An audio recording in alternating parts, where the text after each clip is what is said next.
and dragons. Time of magic, age of might. A band of heroes step up to the fight. Playing with powers they don't understand. Will they fuck it all up or will they save the land? Treachery, fantasy, loitering and words. They are their own worst enemies. These fuckers are being outcasts. Authors and dragons. Authors and dragons. Their powers combined. A group of fantasy authors take on a sadistic games master. Will they survive? I hope so, for your sake. Authors and dragons. Authors and dragons.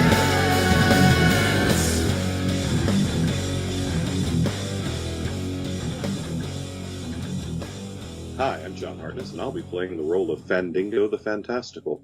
In what passes for real life around here, I write the Quincy Harker Demon Hunter series, the Black Knight Chronicles, and the Bubba the Monster Hunter novellas and short stories, the latest of which, Hot Blooded, check and see, is releasing on January 30th. So yesterday, for those of you who are living in the future.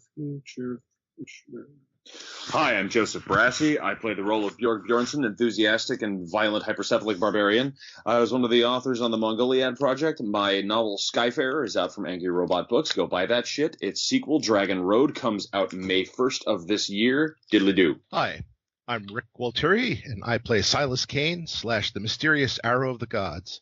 In real life, I write the Toma Bill horror comedy series, and I have several new books coming out this year, including Book 2 of Shingles, Gary's Children, which should be out by the time you're listening to this episode. Hello, friends. My name is Robert Bevan.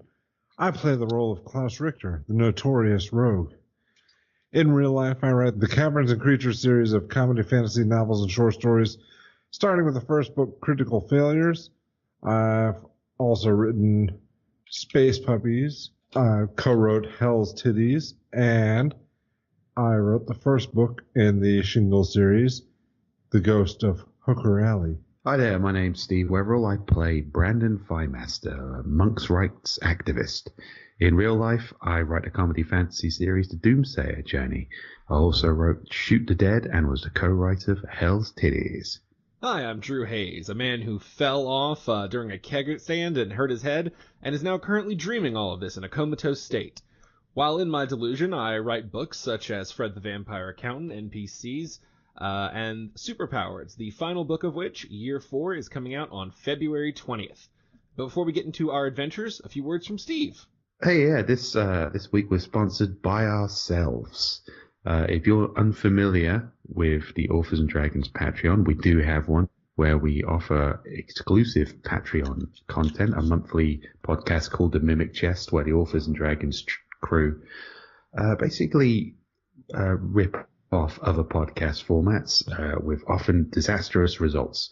I believe there's a free sample of the Patreon podcast where we deign to give advice to internet randos, and it goes hilariously wrong. Also, while we're talking about the Patreon, we do have a Patreon goal you might be interested in. We're trying to get to a stage where we can team up with long-term podcast collaborator John Luther Davis to produce an Authors and Dragons comic book. So go to the Patreon to check out the details, see how you can get involved and make the world a better place. Thank you, Steve.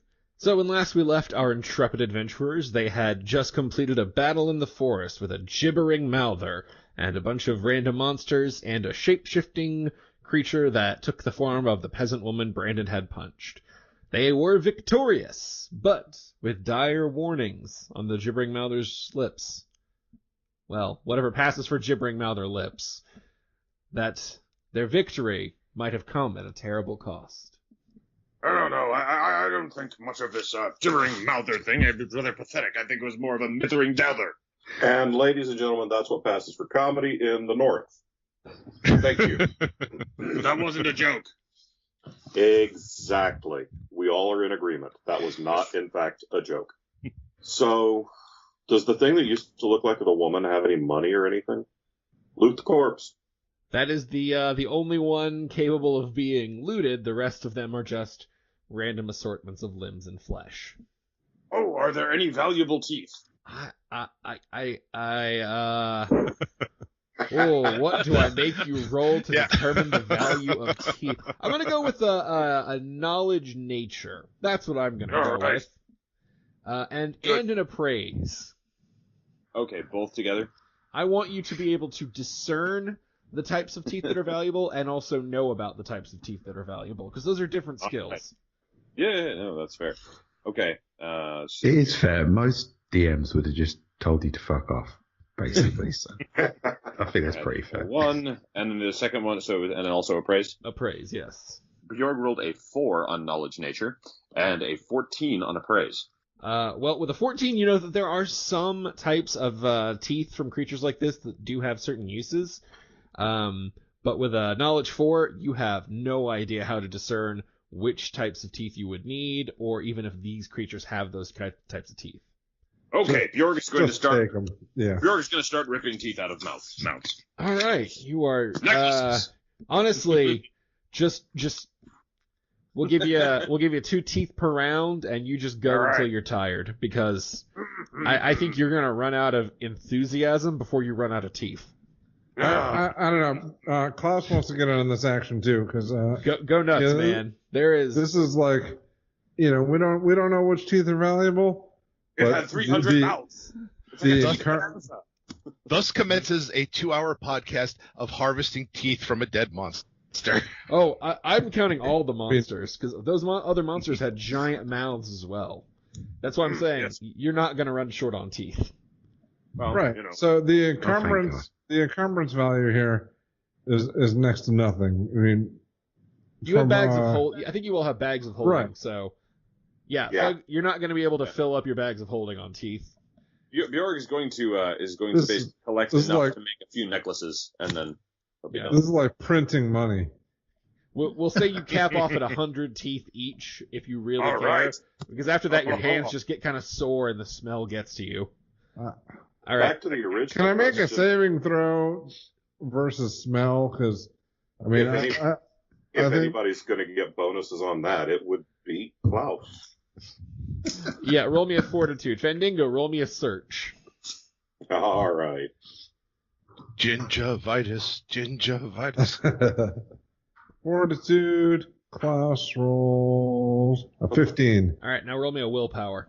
Willpower. You were dominated by teeth. Klaus rolls an 18. All right, you can push past both the smell and the pain in your hands from all the fine work to grab another 25 teeth. Search. Perception. Fandango rolls a 16 for perception. All right, that's pretty good. With that, you will find, obviously, she had the longsword, and you can get that pretty easily. And that is all you can find. All right. I'm looking over the bio. Yeah, I mean, she's got some mundane clothing, but it looks like peasant garb.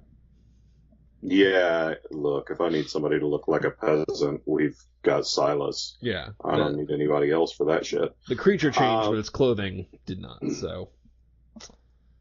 All right. So, sword. 6 months from now, we're gonna there's gonna be another reason I'm looking in my inventory. It's like, what the fuck are these 125 teeth doing here? Yeah. And we're gonna say it live, and 10 people are going to come on the Facebook and say, you guys don't ever pay attention to anything you do. I'm more hoping something happens that breaks your bag of holding, sending your possessions scattering everywhere, and like in the middle of a royal court, just teeth come raining down. Just, I mean you forget about things that are actually useful. So there's no way you're going to remember these teeth. Well, exactly. Here I am adding 125 teeth to my inventory and saying, oh, look, I've got a ring of invisibility. I completely forgot about that. I got to make sure I get these teeth down. Oh, yeah, the ring. Except the ring is negated by the clattering of all the teeth that you're carrying around with you. He Not so becomes much like a an urban rogue. legend. They say you hear the teeth chattering, but you don't see anything moving. Not so much a rogue as a mentally challenged magpie. Was that horse that was summoned that's still here? Or did that finally disappear? I think it's still here, but I don't know for how much longer. Oh man, those would be some teeth to get. Leave my horse alone. Also, that's Well, not Silas- how magical summons work. You know, Silas is covering the Not horse. until it dies. Those teeth are good to go. Leave my horse alone. If the horse makes any suspicious moves, Silas shoots it. I'm pretty sure knowing the average length of a summoning is limited to like a round per level. By the time you're done getting 125 teeth, that horse is gone. Was it a summoning or a mount spell? Because a mount spell lasts It was quite a long summoning. time. It was a Oh. summoning. All right, I don't- you're ripping off my shtick, but you're not I don't have a using mount it spell. properly. Yeah. That's not in this world. Well, I'm assuming that we get some freedom of action while they're digging teeth out of dead animals. Yeah, you do.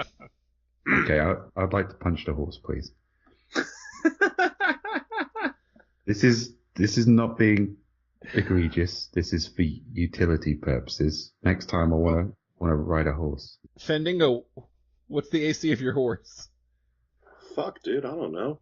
Well, just for the record, if Brandon attacks the horse, Silas is going to assume that Brandon thinks the horse is evil, so he is going to load it up with arrows. All right, Brandon, roll an attack. I Why want the to- long face, motherfucker? My God. I thought it was going to be Bevan who would abuse the horse, but I was I was- busy. Why didn't you save the island? We were too busy engaging in pointless animal cruelty. we had a lot of teeth to tear out and a horse to punch. Yeah, I want to better understand this horse so I can ride horses in the future. And I was going to gently explain that to the horse before I punched it in the face. But why the long face, motherfucker, is too good a line to pass up. Roll me an attack. Sorry, Mr. Ed. 25. Yeah, that will hit the That's summoned good. horse. Subdual damage. I hope you didn't spend too much time looking up the AC of a horse. It wasn't No. super long. No, we're good. All right. Silas will scream, "Die, demon horse!" and join the battle. You do 10 subdual damage to the horse, and in doing so, you learn that horses do not like being punched in the face. Interesting. Silas, let's go ahead and resolve what you're going to do, because I have a feeling there's no sense in progressing until we do. It's like the wolves, but with a horse. A horse All that right. you summoned and fought for you. It's okay. It's not real. All right, 14 AC. Yeah, you'll hit the horse. The summoned Yes! horse. That's 13 points of damage. Do summoned animals have feelings? No, this one doesn't anymore. Summoners do, god damn it. Are you doing your thing where you double shoot, Rick? Oh, hell yeah! Silas is sure the battle's on. All right. Well, Unfortunately, his next shot potentially fumbles. This So, could be justice, really. does a 9 hit the horse? no, a 9 does not hit the horse. Although the horse is now unconscious, because between the subdual and the actual damage, the horse has been knocked. Actually, the horse is just gonna unsummon itself. Fuck you. God damn it, guys. What if I need to summon that horse again? He's not gonna come back. This Actually, is yeah. not what I signed up for, Wilbur. Go damn fuck it. yourself, Wilbur. And the Actually, I horse think you rode. I Oh, learned- never mind. Wow. think- The last horse was abused that bad it was ridden to go vote in Alabama. Boy, that's one more for the demon horse army, I guess. You guys are building up some real equine grudges. Been there. It's okay. They can take their grudges and shove them up Cloak Boy's ass. It's all on the path to understanding. You understand that that horse did not care for you, but it really didn't care for Silas. Well, we already Well, knew that. Oh To yeah. be fair, I don't think most things care for Silas. Fair. Most of us don't care for Silas. And when you get the horse hell, tell him Silas sent you. God damn it! I think when he gets to horse hell, there's gonna be a whole faction waiting to recruit him. Oh, those assholes? Yeah, we know. We're going to invade hell at some point, and they're just going to look at us and go, "Why were you in that much of a hurry?" Let's be honest. If you guys are ending up in hell, it's most likely because the party wiped and we decided to keep playing. I would expect at least a kind of like a middle management position in that scenario. Yeah.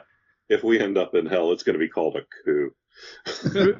Between authors and dragons and caverns and creatures, hell is going to have a hell of a cavalry. Just so many horses with so many tragic tales. Just angels dying on the battlefield. Who's been killing all these horses? Who have to come in after the cavalry. God damn, that's a lot of horse shit. But enough about our writing. All right, so you have pulled a lot of teeth out of multiple monsters' heads. You have looted the corpse of a killer. You have attacked an innocent horse that was your ally. What would you like to do now? I suppose we should go back to the town, right? Yeah, I want to see if Bunther ever opened this fucking shop. I suppose we better find out what it is that this monster assumed we cared about. That they have. I find it interesting that we do not worry about whether or not it hurt someone, but whether or not we cared. I'm having a moral quandary. It's okay, I'm amoral enough for both of us. Let's go back to the town. Yeah, you're a little late for that. I was going to where the bad things were. You return to town. The ice is gone. The trees are gone. We're back to normal town. Although you do notice that a lot of the doors are battened. People are not out and about. And to be fair, it is nighttime, but something just seems a little off. You can all also roll me perception checks. That Dingo rolls a 28. Silas rolls at 18. Brandon Firemaster rolls a 14. Bjorg rolled a 9. That makes sense. Klaus rolls a 17. It's pretty good. That is pretty good. Everybody who beat 15 can notice that there is a chunk of pier missing out over between the general shop and the magic shop. Just a big hole right in the middle of the pier. Yeah, Drew thinks a lot less of us now that we have to roll at least a 15 to notice a giant chunk of beer is missing. Well, there's a bar between us and it. I don't know where we are. You have to look at the map. Oh no, guys! There's shoddy workmanship. What will we do? Yeah. Yeah. Really, there's a bar between us and the giant hole in the pier, so it's not so much that we didn't notice. We might just not give a fuck. There is a bar between All right, you. I see it now, yeah. So the pier's out way over there, but the booze is right in front of us. Let's go investigate this great evil in the bar. But Silas, you should find out what evil creature ate through the pier. I need to look for a pair of pliers. Evil Because I termites. didn't realize teeth were so valuable.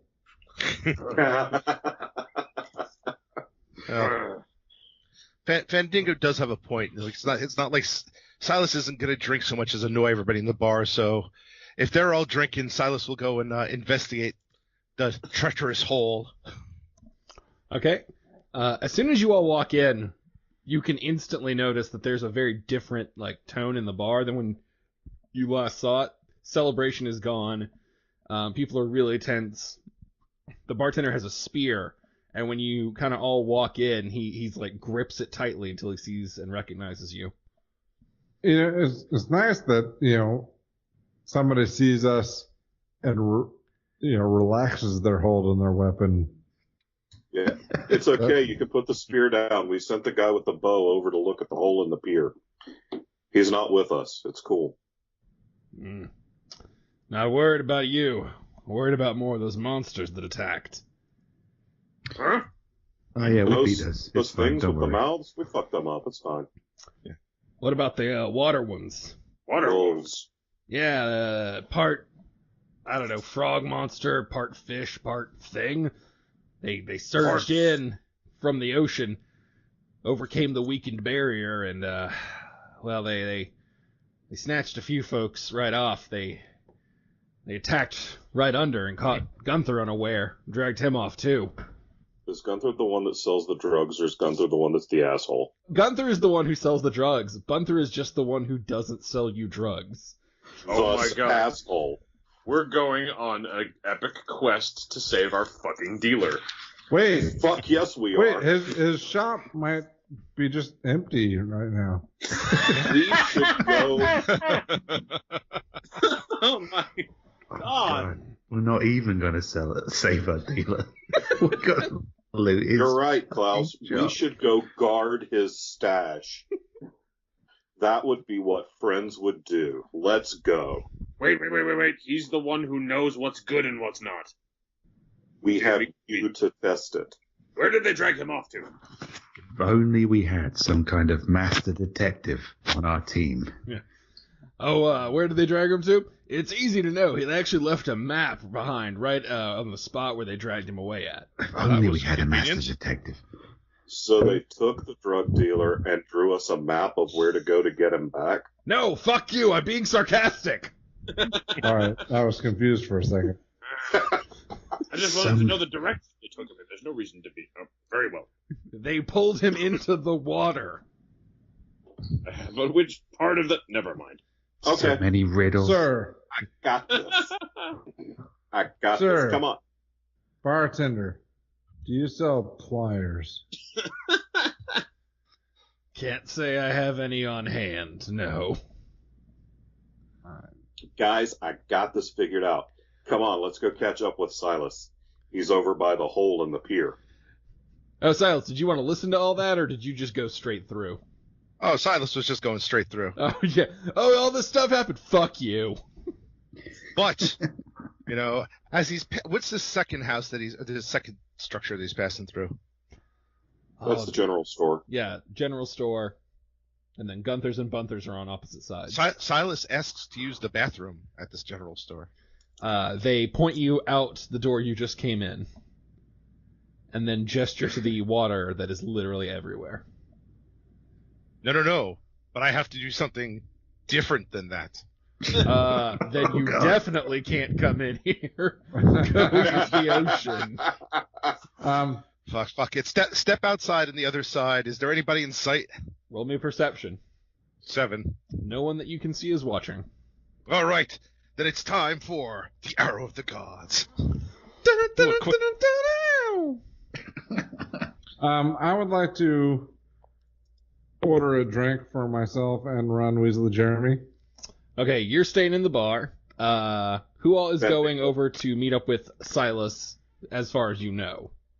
I would like to ask the bartender if he accepts teeth as currency. He does not. Unless they are Alright. dragon teeth. He will accept a dragon's tooth as currency. What? All right, I'll show him some and say, like, this is a dragon with some bad hygiene. No. From a really shit dragon. You take the teeth of really shitty dragons. He didn't brush. All right, Find me Alright, one well- that brushes and we'll talk. all right. What's the going rate for booze? At the moment, it's 5 silver. All right, so that's a gold piece for 2 drinks. There you go. Fendigo's going to go over to where Silas is. Okay. Bjorg will follow Fandango because, basically, as far as he's concerned, like, Fandango, generally, something interesting will happen. Brandon Thighmaster? Yeah, he'll follow for much the same reason. All right. Klaus, if you want to follow after you get your drink, we can add you in a bit. Yeah, that's fine. But you all leave the general store and walk out to find the Arrow of the Gods pacing about, examining the crime scene. Welcome, junior adventurers. I was just checking out this hole of evil. This might be the first time I've ever said these words, but man, I was really hoping to find Silas. Because Who? the really annoying guy that sometimes hangs out with us when you're not around. Oh, yeah, he's safe. Too bad. But anyway, so fishmen stole our drug dealer, and they took him underwater. So I was going to get Silas to look in the hole, and I was going to like shove him down into the water and hope that before he drowned, he would find our drug dealer and release him, and maybe come back himself, but whatever. You do realize that the hole leads into the water, right? The water which is on both sides of the pier, right? I did not realize that.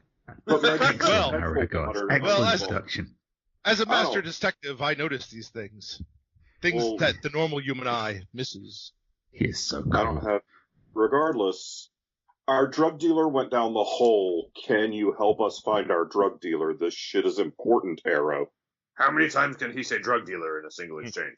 I'm not done yet, so Oh. more. I'll start counting. So One. you're saying we find the fish monsters, kill them, and then arrest the drug dealer. This sounds like a quest for justice to me. I said literally none of those things. 1, 3, 5. I can't read. After me, junior adventurers, and Silas, or the Arrow of the Gods, will jump in the hole. Arrow of the Gods, you leap into ocean water. It is deeper than you are tall, so you will have to attempt to swim in your armor if you would like to stay afloat. Roll me a swim check. The Arrow of the Gods rolls a 19 swim check. The Arrow of the Gods can swim spectacularly. There is no world in which that was what I meant. Well, for me to do. But did you see how well he's swimming? He's swimming pretty well. I'm impressed. I mean, shit. Detect evil on the water. Water is not evil, shockingly. And if you know my feelings about the ocean, that's a big give for me. Call up. I have discerned that this is not an evil ocean. But can you find the fishmen? Well, that's a good question. You're the detective. Are there any evil fishmen in the area? Roll me a perception. Yeah, there's one standing over there. His name's Bob. What? Natural 20. With a natural 20, you see that there are no fishmen anywhere around here. But with a natural 20, I will give you, as you're casting your eye about, you notice that further up the shore, there's like some, you think you spot what might be tracks. So perhaps they hauled the prisoners back onto the island rather than out to sea. I'd just like to point out that the Arrow of the Gods jumping into the ocean to look for clues actually worked. I mean, I didn't doubt him for a second, but, you know, I could Okay, understand friends. how some people might. I have deduced these fishmen have pulled a mind fuck on us and have actually brought the prisoners on land. My ears do not feel Whoa. penetrated. He is so good at this. May I move my character now? Yeah, that's probably enough time for you to get your drinks. Yeah.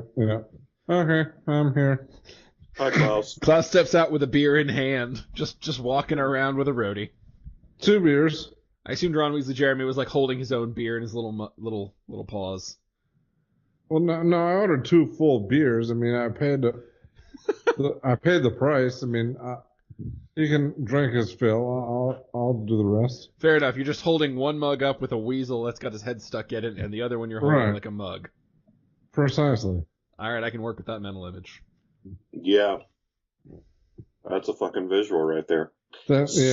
Gotta get So- this John Luther Davis. Yeah. So the Arrow of the Gods found out that Gunther's over. Hey, he's back on land. He's back that way. Who is? Gunther Oh, with the Right. drugs. but Silas is still underwater, right? We don't know where Silas is, but Arrow of the Gods is in the water. That's He's good. safe. That'll do. Yeah. Unfortunately, Just wait Silas through is the water. apparently safe. Okay, I'm going to tie a rope around one of the bollards. Is that the right word? And to let it dangle in the water so the Arrow of the Gods can get back up. now that he's done detecting. Because the Arrow of the Gods is our leader and the best. Oh, Jesus. All right. The best. I didn't realize. Perhaps him too. Leader. Well, somebody has to be our leader. Sure, why not? And he has already found out much more about this Frogman invasion than any of the locals. What did he find out? He's found out where he's dragged them onto shore. Oh, did he? Yeah. The case is afoot. All right. All right, I guess we want to go look for Gunther over on the shore. Well, first let's stop at Bunther's. We should tell Bumfer, yes. Yes, of course, we should tell him. Okay, as you walk to Bunther's, everybody give me quick perceptions. This one you only have to beat 10. Good luck and Godspeed. Fandango rolls a 14. Arrow rolls a 13. Brandon Firemaster rolls a 12. Klaus rolls a 6. Bjorg rolls a 15. Okay, so everybody but Klaus can pretty much instantly notice that the door to Gunther's place is door to Bunther's place is locked up tight. There's no light coming from underneath. There's no lit torch. But Bjorg, you can point out and notice that Gunther's is not only open, but there's some light coming in and the door is slightly ajar. Perhaps someone is attempting to steal his stash. Bjorg will head for the door to Gunther's place. All right. Fandango will play the Pink Panther theme song and start his jam. All right. Klaus will say, that was my idea. You're gonna play? I mean, if you want to borrow my loot, whatever, dude. But that's kind of my gig. No, I was talking about stealing Gunther's stash. Yeah. Nobody was I don't talking know, about stealing Gunther's stash. Arrow of the Gods will warn Bjorg to be careful, because there might be evil afoot. That's okay. That's what swords are for. Bjorg, as you push open the door, since you're in the lead, leading the charge, you can see Bunther, a very familiar form, and a old man with a long gray beard in red and golden robes, and a big gnarled staff, kind of pacing around and grumbling, kind of barking at Bunther every now and then, and his eyes kind of snap to you as you walk through. What is it? We are former or current customers of Gunther, and we were looking to check in on him. Mystery solved. Gunther has become an old man. Well done, Arrow of the Gods. Oh, all right. Let's go to the bar. That makes sense. He kind of looks you over, and then he catches sight of Klaus's axe, and his eyes kind of light up, and he slams his staff down. All of you are shoved inside by an unseen force, and the door slams shut behind you. All right. Mr. Trey. Detect evil. You do not detect evil. Not We evil normally do per se. business with Gunther, but I try to open the door. Yeah, I see you guys are eager. Detect above your leagueness. You're the one who woke up the old evil by pulling out the axe. Everybody on the island knows not to pull out the axe, but you couldn't help yourself. Well, I'm not from the island, am I? Clearly not. And now... Arrow of the God steps up. Would killing Klaus solve this problem? Oh. Would that killing him was an option. I mean, it's always an option. Oh no, it's really not. And he's gonna conjure a giant fireball in his hand. I can give you a demonstration. I mean, I can burn him Please down do. to the bones, and he'll still regenerate as long as that axe is his. This would be All right, fascinating to watch. let's roll that. In the interest of I'm science. actually with Arrow of the Gods on this. Oh, you actually want him to do it? Yeah. All right. Wait, before you throw the hold on. big fireball around, can you get some of Gunther's special stash and light it on fire too? Because if I'm gonna have to that's smell- how you know him. His side Look, if I'm gonna have to projects. smell burning rogue, I want to be high for it. And Also, whoa. Is this one? I don't want Ron Weasley the Jeremy to be hurt. You should probably take off your weasel then. We're noble about strange things. If he burns you down to the bone, are you going to be naked again? I will look to the wizard. Yeah, how do you think fire works? I mean, Oh man. with the All right. rate from that, Can we not have naked, burnt? You're the half ones elf? who said you wanted me to do. Why am I arguing with this? You offered. Enough talk, wizard. Can you burn him to death or not? No, I think I'm going to countermand this. This is not a good idea. no one can kill him except the creature that now has taken my son. And where would we find that creature? just for curiosity's sake. There are many different places on this island that touch the core of its power. It could emerge from any of those crystal tulips Gunther sent you to gather. They were a warding mechanism at one of the stronger points. My guess would be he's there. Oh, But I don't know for certain, and thanks to fighting off all the sea monsters, my powers have been substantially depleted.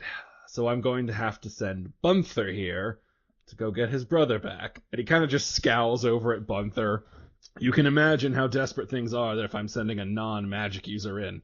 And Gunther, who is dressed for battle with swords and armor and blades, is looks a little bit ashamed of himself, but still looks a bit pissed too. Still definitely looks like he's ready to go whoop some ass. I did not realize he was a fighter. A warrior. Well, sir, perhaps we can help your pathetic son find your other pathetic son. Is he gonna kind of like? I highly doubt it, honestly. You're probably going to die tonight. That's how this thing works. The creature will absorb the power of the axe from you, retake it, kill you. Your shade will be infused with the power of the same curse, and in a few generations, when someone picks the axe, it'll be your spirit trying to kill them. Oh. It's a whole history repeats itself, blah blah blah symbolism thing. You either die a hero or live long enough to become an evil soul-sucking specter. So, but wait a minute. But what you're saying sounds like basically, really, the problem here is the axe. Oh yeah, Not the yeah. creature.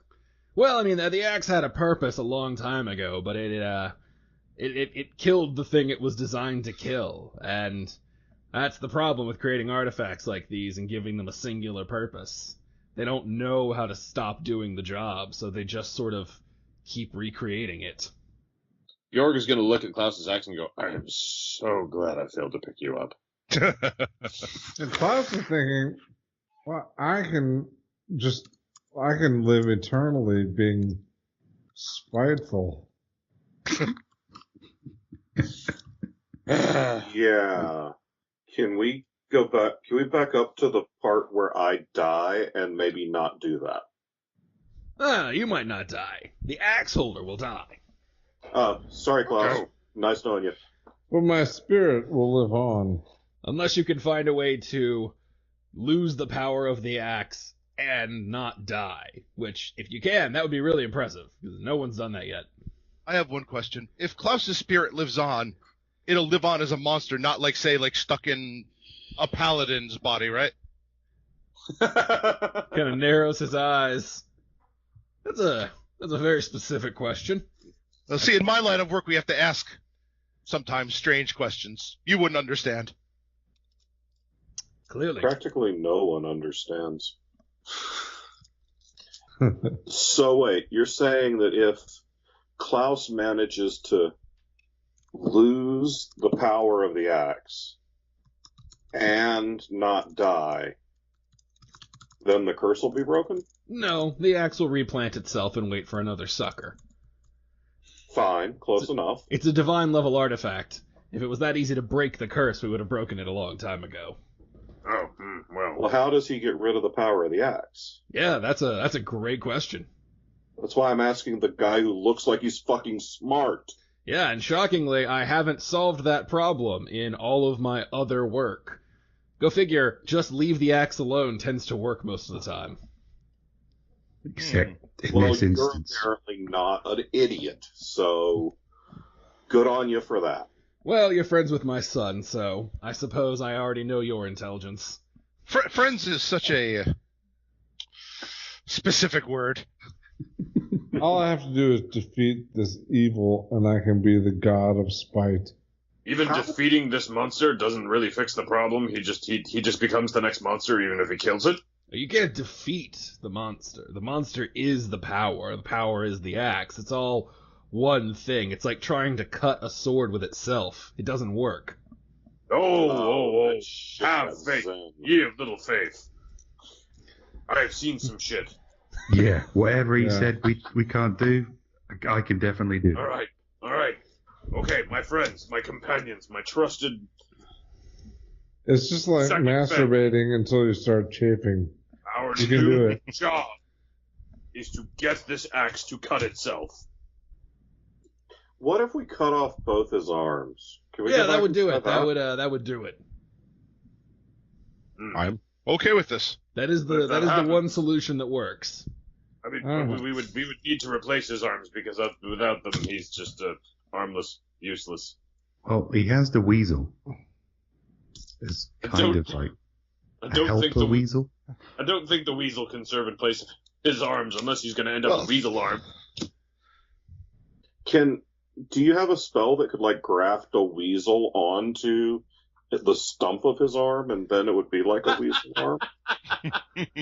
And I'm done. He turns to Gunther. Go get your brother. Take these idiots along if you need someone to soak up extra damage. But Can bring do. him back. He's an idiot, but he's our idiot. And the wizard's gonna tap his staff and vanish. Damn. All right, Gunther, we need you to open up your shop for a moment so we can properly equip ourselves. I suppose it does make sense to allow you to equip yourself so that you can better do battle. I should also warn you that whatever you're going in there to face, I'm only going in to recover our people. You all seem like, well, not nice people, but I suppose nice enough. But you're not villagers, so I care more about them than you. You know, a more important question is, because we're helping you save your brother and these people that you claim to care about, do we get a discount? No, you do not. In fact, because you're the reason my brother got kidnapped, I'm probably going to charge you more. I mean, me. Blame him. I blame all of you. And that's the other reason I'm not going to help defend you. We're okay with that. We're okay To be with fair, that, Gunther. I'm not It's- particularly interested in buying any of his shit. I'll be fine. I wish to fight this, whatever it is. I have not killed fish people before. All right, to your shop. All right, Gunther will go over and open his shop. It looks very similar to Gunther's in that there are a lot of displays on the wall, but when you kind of touch them, they are magically guarded, and he has a giant sort of index binder, and kind of sets it down. I know, a lot of magic for a weapon shop, but Dad insists. That's fascinating. I want a magic longbow. All right, how magic do you want it? Well, you know, Very magic. I am the arrow of the gods, so technically I don't need that much magic, you know, but how much does the magic cost? Like, what plus are you looking for here, man? About 16,000 Yeah, gold worth of plus. Butler just plays it down on the line. Give it to me in pluses. Yeah. If you had to ascribe a numerical value to How about we're looking at something I don't know what a plus is, but something that, like, say, if there was a great god looking down at us and he took a break from the game, the thing that he would do, which would be a number 2. A magical bow of number 2. magical number 2 bow. Like taking a shit and you don't need to wipe.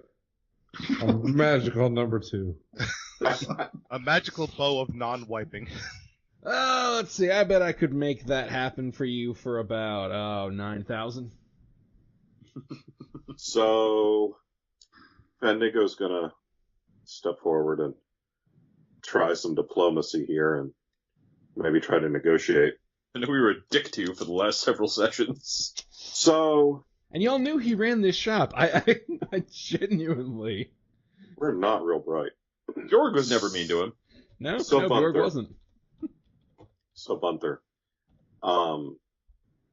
look, Arrow's all right. He's not like that asshole Silas Kane. Do you think maybe Who's safe, by the way? Yeah, we don't give a fuck, dude. Do you think you could maybe see it in your heart, since he is going to probably die, and you can take the bow back and resell it to give him a little bit of a discount? He's gonna kind of look you up and down. Fandango, roll me a diplomacy. 29. Okay, he's gonna nod. All right, 8,500. I'm going to, Brendan Feinmaster's going to step up, and he's going to sweeten the deal a little bit. He's going to take his parchment and ink, and he's going to draw a little stickman sketch of himself and sign his name, and just put it into Bumper's hands. Just give him a wink. And we're back to 9,000. Oh, Jesus Christ. Here's your money. Give me the damn bow. All right, you have a +2 bow. And you are down 8,500 gold. You guys are How much terrible. gold? How much gold are we packing around anyway? Fucking. We have about 22. We had about 22,000. Yeah, I gave you Okay. guys a good loot run a while back. Yeah, Yeah, that's we've right. got like gold pouch of holding with 16,000 gold in it. Okay, cool. Does he have an ordinary set of pliers? No, the weapons shop, shockingly, does not have pliers. Okay, so no armor in here? No, they do. You can get armor here. Armor and weaponry, not Okay. hammers and tools. What about Gotcha. potions? No, that would be a Gunther stop, and Gunther's shop is not open for business. Weapon engraving.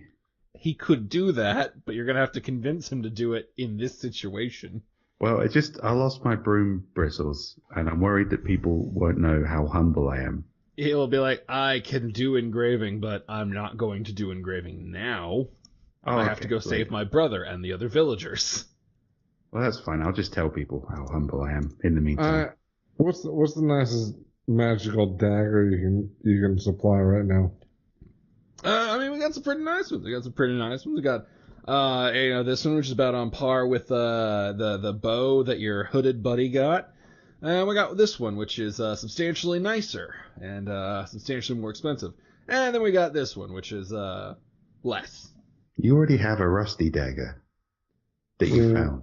Why can't you just be grateful?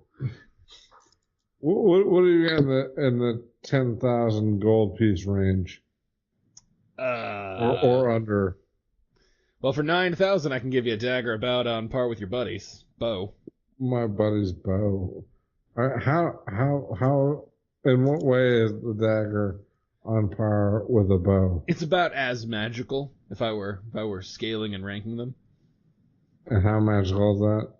If you had to put it on If I had to drill down and put a number up, +2. +2. You have a +2 set of armor of any sort. Right, I'm gonna get a Yes. +2 dagger. All right, Something like a All right. chainmail or something. You said 9,000? 9,000. Okay. Yeah, we got some custom armor back here, little special stuff. We got let's see. We've got a +2 mithril shirt. That one's not too bad. And then we've got some standardized armor. That's all kind of runs the range. What are you looking for? You looking for a leather, a plate? Light plate. I need to still be able to move. Something like a breastplate. Breastplate. Yeah, we got breastplates. How strong are you looking for? Something in the +2 range. You might want to grab that. If you can wear metal, you might want to grab that mithril shirt. Okay, is that actually okay? It's a +4 on its own, and then a max death bonus of +2, armor check a -2. So it's really light. Okay. It's good, and it's +2. So that's another. So that'll be 6 AC for you. And, That's the same as the armor I currently have. Oh, well, all right then. Yeah, Chainmail. you want stronger. Okay, so then you want breastplates. Here, I will sell you this really expensive shit that will do the exact same thing that you're wearing now. I mean, it is a nice ass thing. Okay. Yeah, you can get +3 breastplate for... Oh, 2 breastplate, I'm sorry. For 5,000 gold. Oh, no, wait. 4,500 gold. I forgot you weren't a dick to Gunther. No, it wasn't. Yeah, I will take that. All right. Do you have anything that can enhance existing weapons? Oh, no, that's a magic thing, man. I've got some enchanted gear here, of course, because, Dad takes care of that, but no, you'd have to talk to Dad or Gunther for that. Bummer. I wanted to, juice up my loot that shits daggers. And why wouldn't you? That loot already sounds pretty juiced, for a musical instrument. Yeah. She can always be better. Always be better. Listen, I'm going to do some tracking and find some stuff tonight. If you all need to take a lie down, and looking at you do, I understand. We can leave first thing in the morning. The creature is stronger at night, so it won't help a lot, but it'll help a little. Yeah, I'm good for it. Hell yeah. Yeah, sure. Yeah. You guys can press on and fight it tonight if you want. He will wait for you to take a rest if you need one. Yeah. Okay. We're gonna need that. Yeah. Yeah, I looked at y'all's health and I was like, ooh, yeah, we gotta give him a rest. Bjorg needs some significant healing boosts Yeah. if you want him at full value. I'm pretty much fine, but yeah, sure. I'll go with the group. There is a spring that occurs further up the mountain. If you'd like, you could try trekking to it. They say that those who drink from it will find their bodies refreshed and restored, their wounds healed, and even their minds sprung anew. Last time this group did a spring, it didn't really work out too well. On the other hand, we aren't trying to destroy it this time. Yet. Well, if it turns out to be evil, we will be. Yeah, I mean, we don't really try to do a lot of things. I'm up for the spring, guys. Who's up for the spring? Yeah, I'm up for the spring. Yeah, I would like a nice mountain stroll. We should have a spa day. Gunther is under the present, is captured by fishmen, and we are having a spa day. Okay, to be clear, Gunther is going in the morning, so if you want to go at the same time as him, you can either rest or you can spend your night to go after the spring in your current condition. But he's not going to wait for long enough for you to do both. So we're going to have to choose between the party members recovering their spells versus... No, if you can find the spring, you will get full heal and full spell capacity. Oh, well, okay. fuck that. That's what he meant by the mind renew. But you also get full spell capacity from sleeping. So... but you don't get full heals from sleeping. That is true. That is very true. You get slight heals. So you're going to have to try and find your way there with your current hit points and spell situations, but if you get it, you'll be in a better shape. And rather than force you guys to make that choice right now, why don't you mull it over until next game?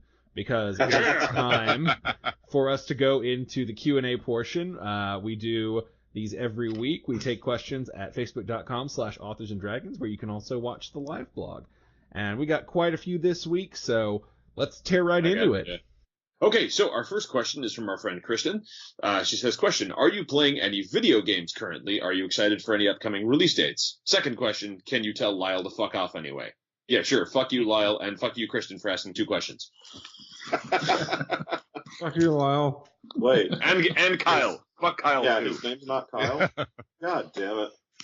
Sorry, Kyle. Fuck you, Lyle.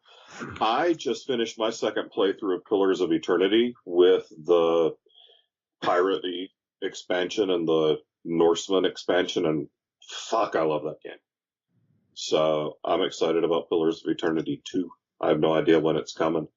And being a cheap bastard, I'll probably not buy it until it's been out for over a year. I am in the process of getting my ass kicked by Bloodborne. Which is a great. It's an awesome game to play if you're ever feeling too good about yourself. But what I'm excited about is they released they gave the release date in April for the new God of War game, and I'm like, give me that shit now. Well, fucking casual that I am, I'm still playing Mario Odyssey and experiencing the sheer joy of doing so. In between rounds of getting my ass whipped at Overwatch, I've been playing a Hat in Time recently because I love a good platformer. I have two very small children, so I almost never get to play video games. But when I do, it's usually it's either I either throw on Diablo 3, or I play a free turn-based strategy game called Battle for Wesnoth, which is super cheesy. I haven't played a video game since I lived in Korea. I used to play Civilization 5. I understand there's now a Civilization 6. I haven't gotten to play it yet. So if Bevan disappears from the podcast for 6 months, you'll know what happened. Yeah.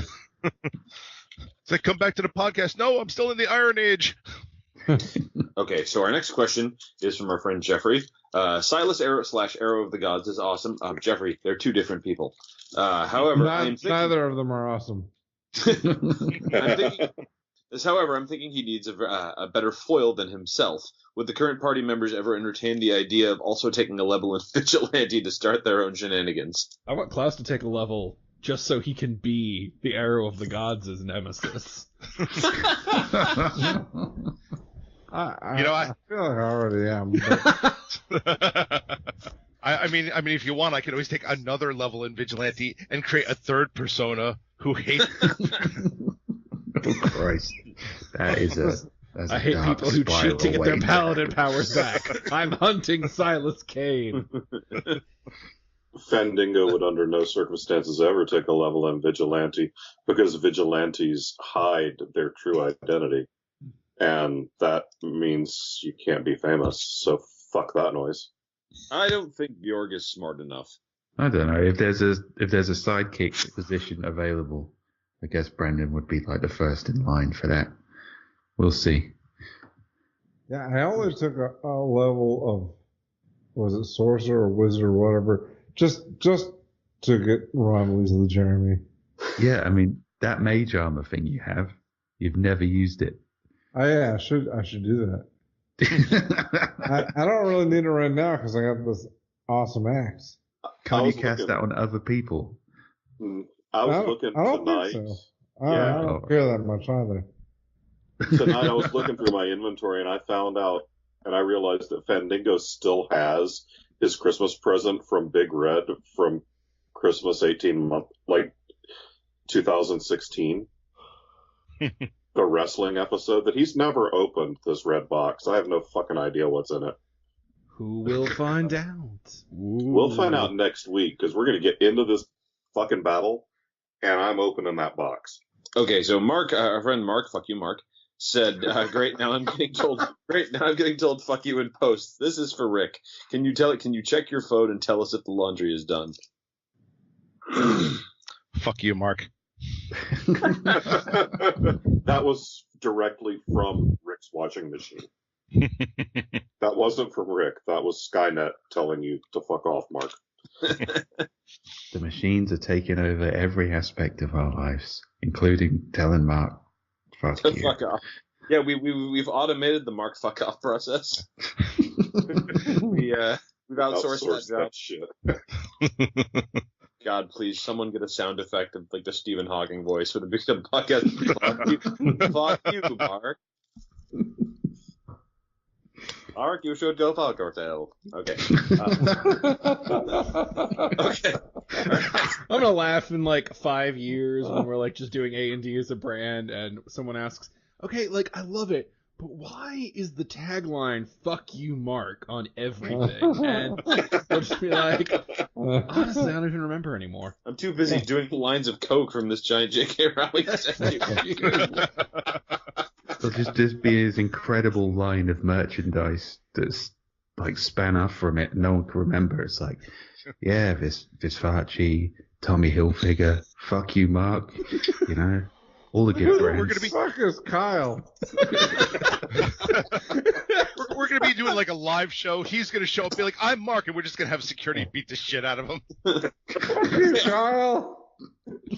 Our next question is from Steven. Will there be a follow-up to the bad advice episode where the in-game characters respond to the questions? Obviously, Drew gets his choice of NPCs, though I vote for mechist, robot racist, robot, or judge hungry. What? I don't know. The bad advice episode? I think I missed that one. That was a the mimic Patreon. system that Yeah, all right. Loaded. That everyone No, can go listen to right now if they want, in fact. Oh, that is our Patreon free samples, the bad advice. Apparently if people like it, then I God, guess we'll do a follow. I'm sorry I missed that one because Andrew, as we're doing it as the characters. Yeah, it's okay. It's okay, Joseph. You now have plausible deniability. Yeah, in 13 years, Yeah. when like someone's on when we're all on watch lists for just being a part of that episode, you'll get to dodge that bullet. I'm 90% And Steve will be the only people not fucking deported because of that episode.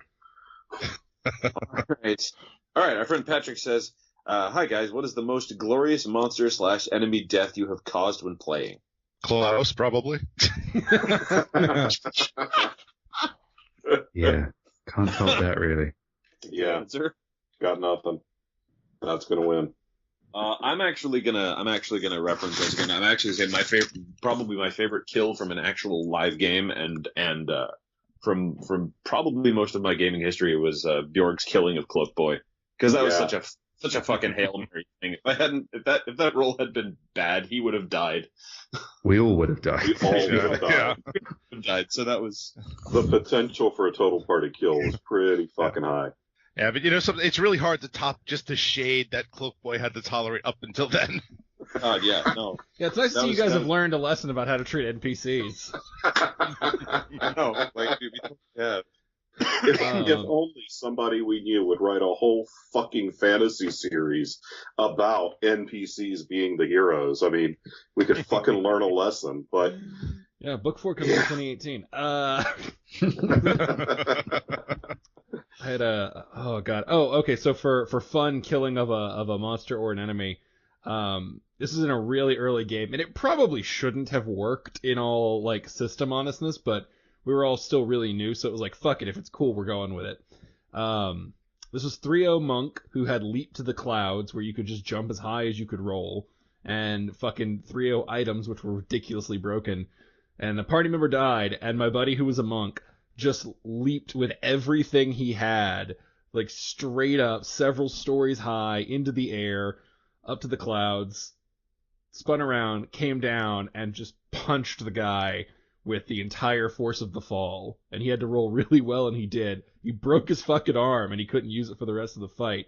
But it was still a pretty cool-ass kill. yeah. That's awesome. Ultimate jump punch. Yeah. Yeah, I had a character that leaped off a boat. I forget what the creature was, some kind of like sea monster dragon or whatever. And it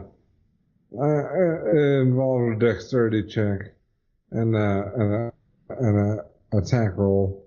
And I did those both well. I jumped onto its head and buried an axe into its head. And that was fun. I've got nothing but what's happened in this game. And I've already... And most of those were wolves and awesome. Yeah. Yeah. And bandits. Exactly. I've had some great kills in this game. I can also include from this game a forest.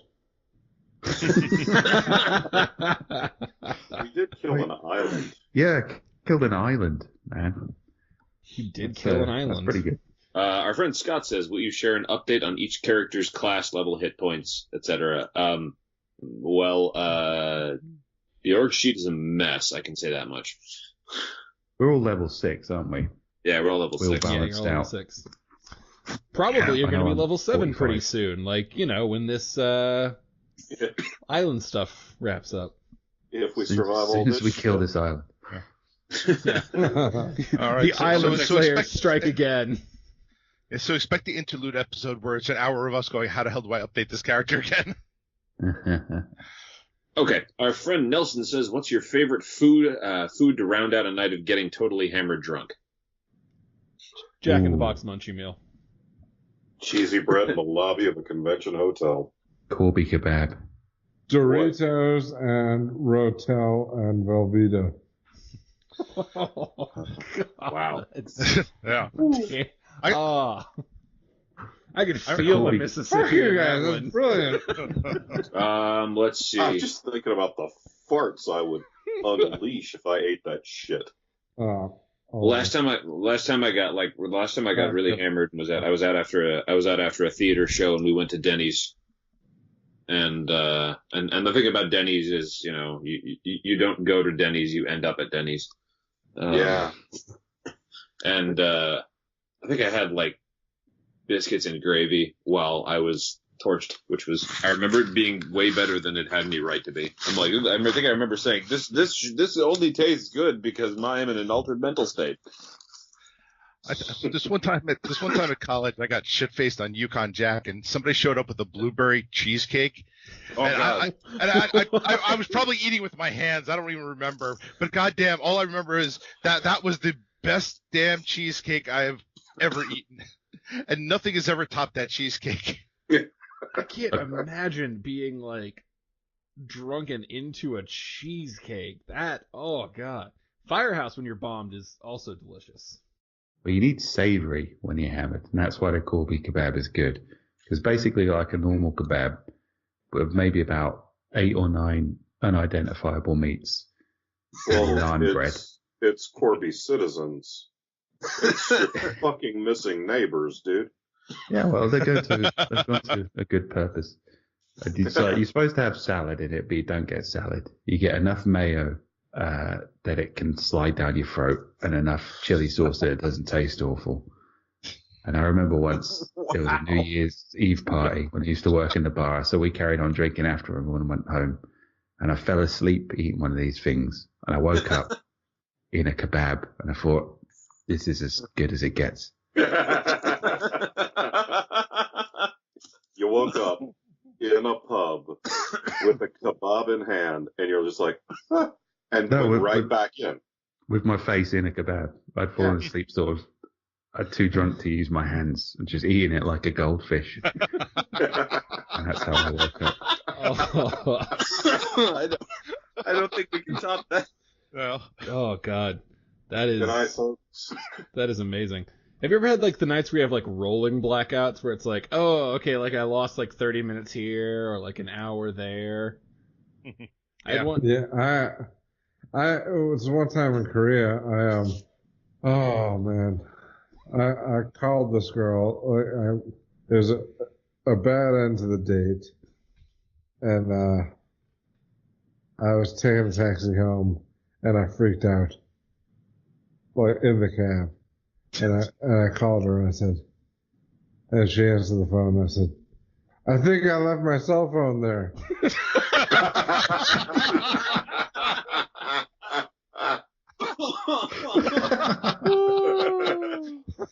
Did she buy it?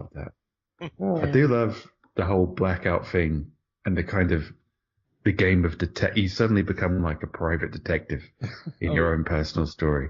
I remember once being in Spain. It's kind of on a holiday with some other people, and I woke up on the roof of the hotel, and I was like, right, I need to do some serious detective work to find out how I got on this roof, so I can get back down from this roof. And it was like a mini adventure. Literally the plot of The Hangover. Yeah. But it couldn't have been that bad because you were on the roof of your hotel. No, it was the same city. Oh. I was with a group of people, and we met up with another group of people, and I woke up on the hotel of the group of people. So I had to kind of, unlike The Hangover, I didn't get rescued by anybody. I had to find my way down. And I remember going, I'll try this balcony. And I looked through the window and thought, I do not know these people. And then there was just several kind of trial and errors. And looking back on it, it's very lucky I wasn't arrested. But yeah. That happened to me in Prague. I tried absinthe for the first time, and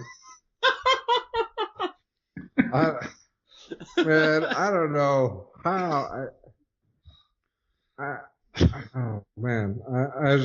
woke up in a cab.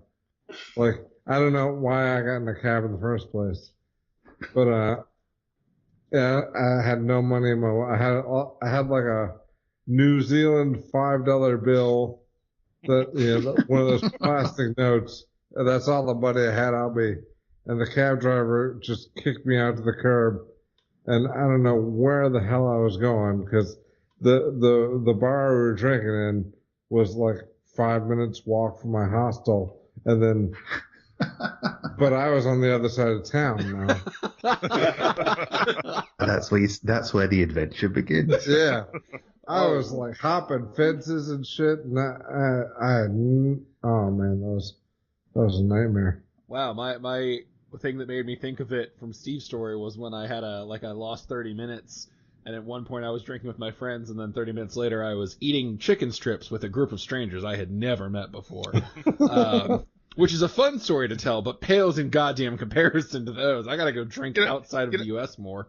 There's got to be like an urban fantasy story in here, something like, dude just goes out drinking with his friends and suddenly wakes up and he's like fighting dragons. It's like, what the fuck, There is something to be said for the mini blackout when you're actually sober enough to come to in a situation. You're like, I'm not even sure. It is literally like somebody just put a different VCR in the player and nobody told you, and I got suddenly in a right different up scenario.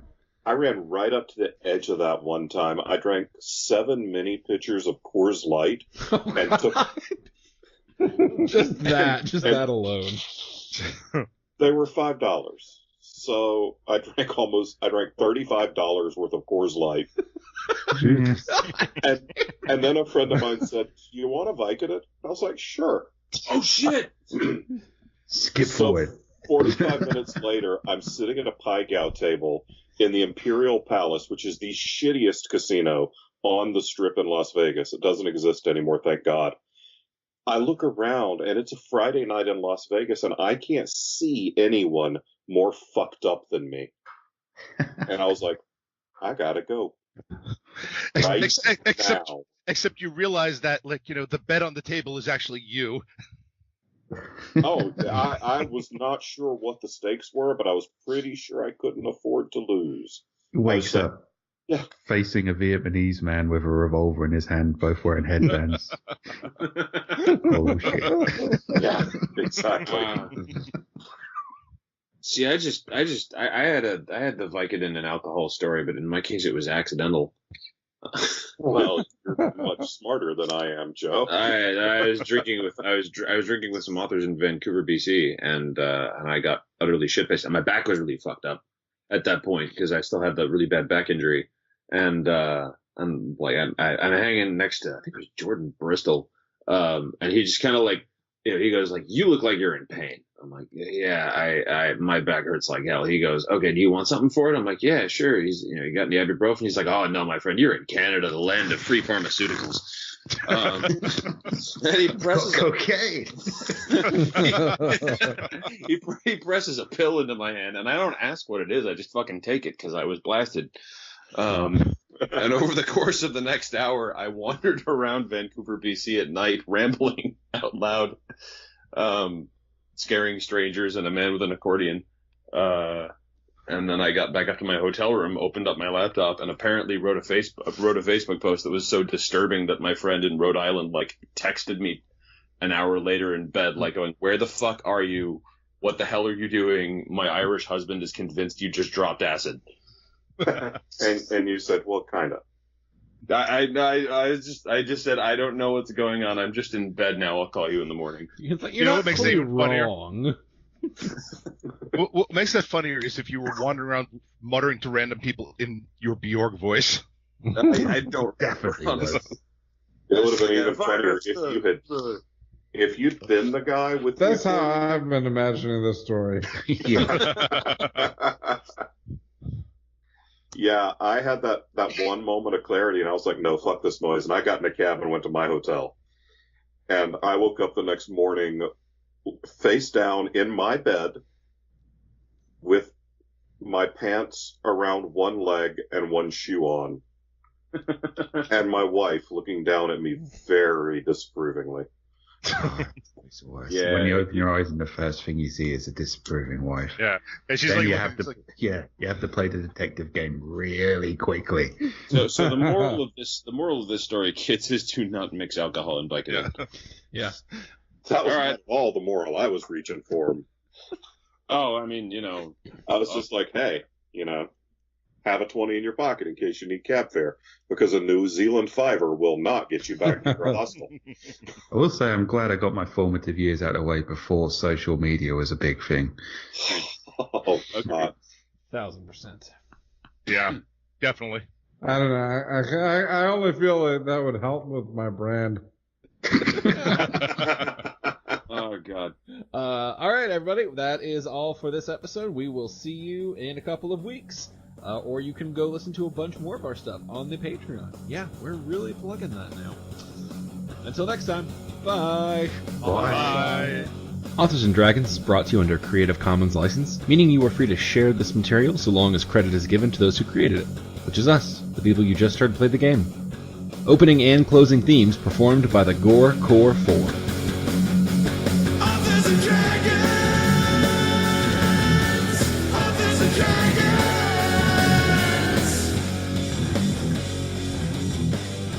Mark, you should go fuck yourself.